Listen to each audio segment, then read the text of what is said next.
Morning, my American history class. This week is your second video of the week. We're on week 2 of distance learning. Today we're going to talk about immigration. So in the last video we talked about how families moved to the Northeast and they moved because of the Industrial Revolution and the changes that brought in the women's and the men's sphere. But today we're going to focus on immigration. So what kind of people came to America? How were their lives made better? Were they made worse? Okay. So starting off, we're going to talk about a little bit about certain people who came here and why they came here. What was their motivation to come to the United States? The early 1800s was a time of great change for the United States, especially in the Northeast. So the Northeast, we're talking about the original 13 colonies. So Massachusetts, New York, Virginia, that whole coast by the Atlantic Ocean over there. Okay. Industrialization meant that there were many factories ready to produce goods and hire new workers. Transportation networks were also being built and needed workers to create roads, canals, and train systems. Luckily, there was a wave of immigrants eager to come to the United States to start a new life. They were drawn to the U.S. by the opportunities for work. They were also leaving countries that had political and economic problems. Where was the best place to find work in the Northeast? A majority of new immigrants in the early 1800s settled in the coastal northern cities where the factories were located. This is where industrialization took off in the Northeast. Irish immigrants were leaving a land with few opportunities for work and not enough food. They found work in the Northeast factory cities of Boston and New York. Boston. In fact, 1/3 of all immigrants in the early 1800s were from Ireland.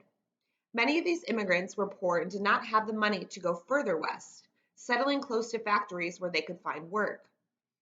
Another large group of immigrants came to the United States from Germany. These workers were also seeking job opportunities. Like the Irish, the Germans were leaving a land that had economic problems, political problems, and not enough work. The German immigrants settled in the northeast cities of New York and Baltimore. The German immigrants came with more resources and were able to travel. Some moved further west and started farms in the Midwest. African Americans who were freed also settled in the Northeast, away from states that allowed slavery. Those who escaped slavery or were freed by their owners moved to the Northeast where they could find more opportunities to work. This week's topic will look at all these groups in depth and examine the reasons for the changing population of the Northeast. Okay, so when people came here from other countries, they came into Ellis Island, right? Ellis Island is in New York. So the first state that most immigrants come into is New York through the port. And so they weren't able to travel that far out west to other states because they didn't have the means or the money to travel that far. They basically got off the boat, they found someone who was part of their family, and they lived with them in tenements. And they worked really, really hard their whole entire life to not live in poverty. Okay, so even though there's lots of opportunity in America, opportunity was limited by your culture, by your religion, especially your heritage, where you came from. So let's look at some of the immigrant neighborhoods, what they were called. Okay, so thousands of immigrants arrived in the Northeast. We already learned that. They were eager to find work in the big cities and work in the big factories. Well, where did they live? Imagine families arriving in New York City, needing a place to live, but not having much money. Many of these new immigrants lived in what we call tenements. A tenement is an apartment building that houses many families in crowded conditions. In the Lower East Side of New York, many wealthy residents moved north, leaving behind large single-family homes. These homes were a few stories high, and they were changed to accommodate more than one family. Stories were added on, and rooms were added in backyards to accommodate more than one family. These became known as tenements. They were often between 5 and 7 stories tall. They were very close together and housed families in very small, cramped rooms. There was not much natural light or ventilation, and it was easy for diseases to spread quickly from one person to another. Okay, so I read you an excerpt in my last video this week about what it was like working in the factory for women during that time. So imagine you're working 12 hours in a factory. There's hardly any sunlight. You can't breathe that well. You're cramped in there, working 12 hours, sitting in a dangerous working conditions. You go home to a tenement. Your room is basically just a room with maybe 5 or 6 other people, 2 beds, and a burner stove. There's no toilet. There's no living room. There's really nowhere to just be and relax, okay? Working and living during this time was incredibly difficult. I couldn't do it, that's for sure. All right. So, what were some of the push and pull factors of immigration to the Northeast? Well, the Irish immigrants coming here from Ireland were in dire need of help. They were facing a famine in Ireland. Many Irish farmers were poor. They were not able to produce enough on their farms to make money. The Irish diet consisted mostly of potatoes because they were cheap and easy to farm. Unfortunately, a rot came to the potato crop and led to a huge famine. For 3 years in a row, the potato crop failed and about 2 million people died of starvation in Ireland. So that's a huge motivation to come to the United States. This has become known as the Irish potato famine. Irish families fled the island and came to the United States. When they arrived, they had no money and were not able to travel past the Northeast cities. They found work in factories and started building a new life in the United States where their food was enough and work was enough. Some German immigrants also left because of crop failures, looking for a land where they could successfully farm.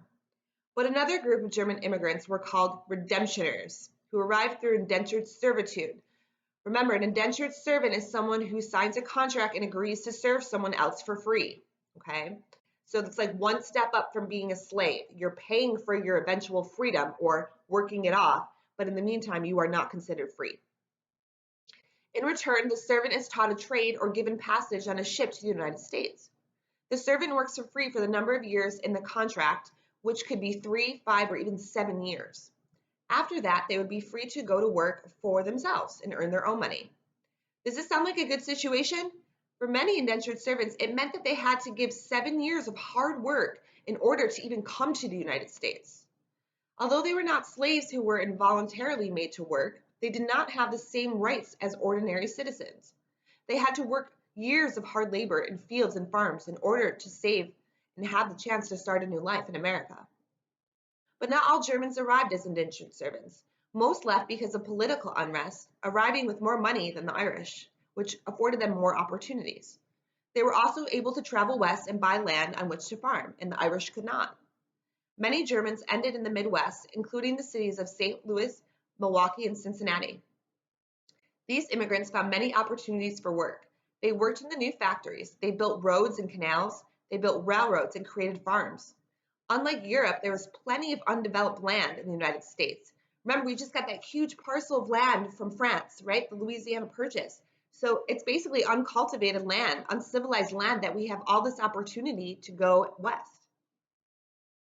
So there's plenty of space for citizens to start a new life in America versus in Europe. The Northeast was not the only area that received immigrants in the 1800s. California, look at that, was also a popular place. Why was it a popular place? Think about what it's known for. In the 1840s, the world heard about the gold rush in California on the West Coast. This is what brought the most amount of people to California to begin with, was the Great Gold Rush. Chinese immigrants arrived in California eager to find gold. By 1850, there were 25,000 Chinese immigrants in California, but they would end up being disappointed after they arrived. Although there was some gold in California, it was very difficult to find and there weren't many job opportunities available. Big factories haven't arrived to the West yet. Okay, so industrialization has not moved from the Northeast. It's still only located in those central area up there, okay? All right. So let's talk a little bit about African Americans and what their life was like. We talked about different immigrants, but we had freed slaves up in the Northeast now, and we had a freed population that needed to work as well. While studying immigration in the Northeast in the 1800s, there's another group to consider. This group moved to the Northeast from within the United States, from the South to the North. African Americans who had either escaped or gained their freedom also came, and they were looking for job opportunities as well, and a place that they could live in freedom and peace. Although the states in the Northeast were free states, African Americans still experienced discrimination in their daily lives. Let's look at some of the African Americans who lived in the Northeast and worked for civil rights. So one of the most popular names is Frederick Douglass. You should all know who that is, or the name should at least be familiar to you. Frederick Douglass escaped slavery in Baltimore and moved to Massachusetts. Although it was illegal at the time, he had been taught to read by his master's wife. Once he was free, he was an abolitionist and used his skills to fight to end slavery. He was a writer, editor, and phenomenal speaker. Frederick Douglass wrote several autobiographies that show what life in slavery was like.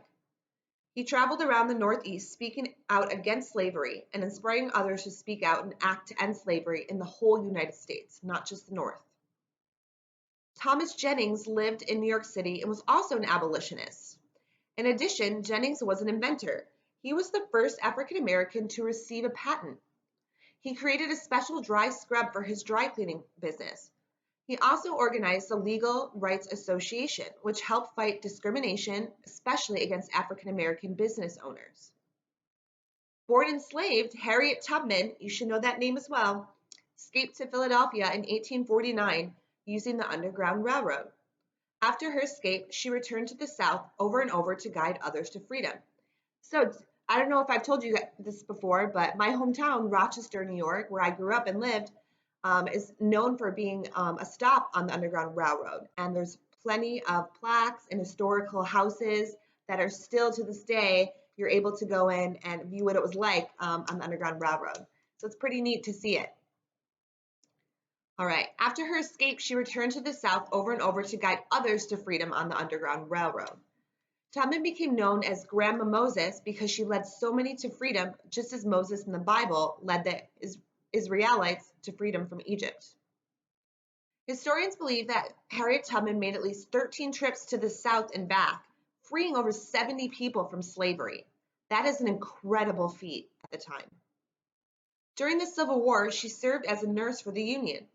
Because she knew the South so well, Tubman was also a spy and scout for the Union Army. All right, so there's some incredible African American experiences happening at this time, okay? So there was immigrants coming from other countries, and we have immigrants coming from different states within the United States, okay? It's a huge time of change in America. All right, well, I think that is going to be it for today's lesson. I know that was a lot for you. I'm trying to talk a little slower so that you guys can understand me a little better. You know I'm a fast talker. I'm trying to slow it down for you. All right. Well, I want to let you guys know that I know I always post 3 questions for you at the end of our lesson, but please be answering them and showing me your answers in our Zoom meeting, because if you do that, you're going to be entered to win a $50 Amazon gift card, okay? So if you're doing your Khan assignments online, if you are an online student, if you complete your weekly assignments, you'll be entered into a separate contest, okay? And then if you answer the questions for my videos and you work on the CNN challenge sheet, you're going to be entered into a separate running for the gift card, okay? So you have 2 chances to win 50 bucks, all right? So make sure you're writing down these questions and showing me at 9:30 in our Zoom meetings the next day so you get credit, okay? All right. Here they are. All right. I would suggest you open your social studies notebook or a lined sheet of paper and write this down for me. Okay. And pause it here. All right. So those are your questions for this week. So this video is going to air Thursday. So Friday morning at 9:30, I want you to come on and show me your answers. Remember, this is only for academics. If you want to socialize and say hi and hang out with your friends, that time to do that is at 12:30. All right? All right, guys. Well, I look forward to seeing your answers in our next Zoom meeting. See ya.